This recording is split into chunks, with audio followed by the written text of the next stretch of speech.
Hello friends, welcome to series yummy town. నేను మీ శిరీషాని. ఈరోజు stuffed కాకరకాయ కర్రీని సింపుల్గా ఎలా ప్రిపేర్ చేసుకోవాలో చూసేద్దాం. చేదు లేకుండా సూపర్ టేస్టీగా ఉంటుంది. వేడి వేడి అన్నంలో తీసుకుంటే చాలా బాగుంటుంది. మరి ఆలస్యం చేయకుండా ప్రాసెస్లోకి వెళ్ళిపోదాం రండి. ఇక్కడ నేను హాఫ్ కేజీ వరకు అన్ని ఒకే సైజులో ఉండే కాకరకాయల్ని తీసుకున్నాను.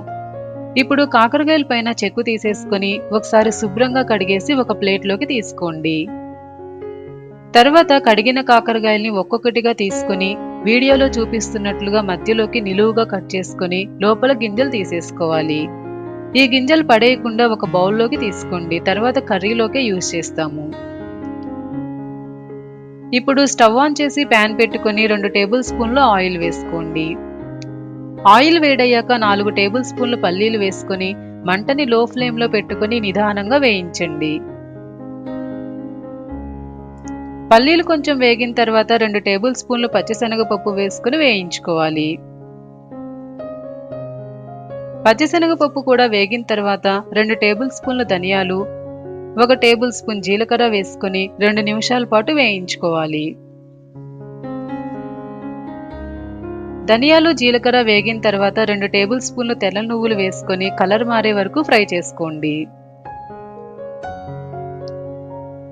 చూడండి, అన్నీ ఇలా వేగిన తర్వాత ఒక ప్లేట్లోకి తీసుకుని చల్లారనివ్వాలి. తర్వాత అదే ప్యాన్లో 2 పెద్ద ఉల్లిపాయల్ని కట్ చేసుకొని వేసుకోవాలి.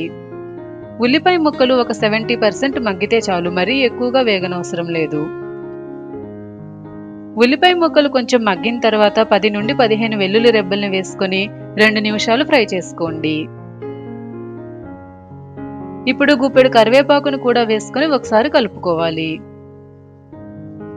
చూడండి, ఉల్లిపాయలు కూడా ఇలా మగ్గిన తర్వాత ఇవి కూడా ఒక ప్లేట్లోకి తీసేసుకొని పూర్తిగా చల్లారనివ్వాలి. ఇప్పుడు అదే ప్యాన్లో 1 టేబుల్ స్పూన్ ఆయిల్ వేసుకొని పక్కన పెట్టుకున్న కాకరకాయ గింజల్ని వేసుకొని ఫ్రై చేసుకోవాలి. చూడండి, ఇలా గోల్డెన్ కలర్ వచ్చే వరకు ఫ్రై చేసుకొని ఒక ప్లేట్లోకి తీసుకొని చల్లారనివ్వాలి. తర్వాత అదే ప్యాన్లో ఇంకా 3 టేబుల్ స్పూన్లు ఆయిల్ యాడ్ చేసుకొని కట్ చేసి పెట్టుకున్న కాకరకాయలు వేసుకోండి. ప్రతి 5 నిమిషాలకు ఒకసారి రెండో వైపు తిప్పుకుంటూ కాకరకాయల్ని సగం పైన వేయించుకోవాలి.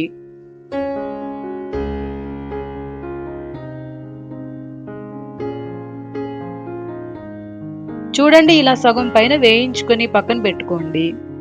తర్వాత వేయించి పెట్టుకున్న దినుసులన్నీ చల్లారాక మిక్సీ జార్లోకి వేసుకొని అలాగే వేయించి పెట్టుకున్న కాకరకాయ గింజల్ని కూడా వేసుకొని ఒకసారి మెత్తగా మిక్సీ పట్టుకోండి.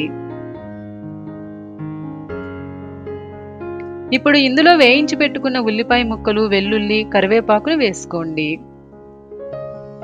అలాగే 2 టేబుల్ స్పూన్లు ఎండు కొబ్బరి పౌడర్, హాఫ్ టేబుల్ స్పూన్ పసుపు, రుచికి సరిపడా ఉప్పు, 3 టేబుల్ స్పూన్లు కారం వేసుకొని మెత్తగా మిక్సీ పట్టేసి ఒక ప్లేట్లోకి తీసుకోండి.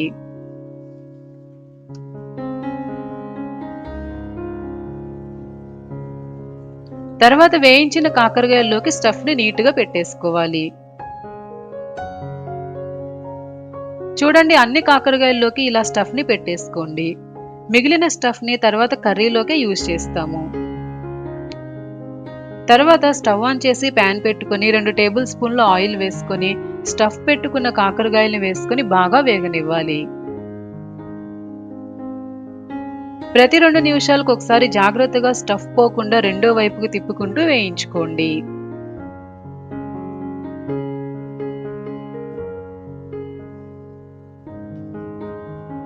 చూడండి, ఇలా వేగిన తర్వాత మిగిలిపోయిన స్టఫ్ని కూడా యాడ్ చేసుకొని ఒకసారి బాగా కలుపుకొని 2-3 నిమిషాలు మూత పెట్టండి, మంటని లో ఫ్లేమ్లో పెట్టుకుని.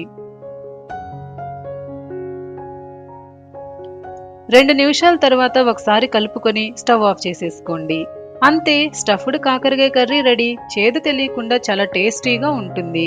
మరి మీరు కూడా తప్పకుండా ట్రై చేసి ఎలా ఉందో కామెంట్ చేయండి. ఇంకా ఇలాంటి టేస్టీ రెసిపీస్ కోసం please like, share and subscribe to series yummy town. Thanks for watching.